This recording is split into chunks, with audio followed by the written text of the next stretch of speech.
Please support and தூங்கிக் subscribe our கொண்டிருந்தார். channel. காவலர்கள் வாயிலுக்கு முன் சிறையை காவல் செய்து கொண்டிருந்தார்கள். அப்போது ஆண்டவரின் தூதர் அங்கு வந்து நின்றார். அறை ஒளிமயமாகியது. அவர் பேதுருவை தட்டி எழுப்பி, உடனே எழுந்திடும் என்று கூற, சங்கிலிகள் அவர் கைகளிலிருந்து கீழே விழுந்தன.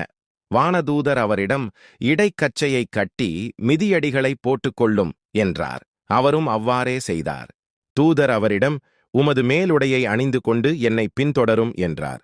பேதுரு வானதூதரை பின்தொடர்ந்து சென்றார். தூதர் மூலமாக நடந்தவையெல்லாம் உண்மை என்று அவர் உணரவில்லை. ஏதோ காட்சி காண்பதாக அவர் நினைத்து கொண்டார்.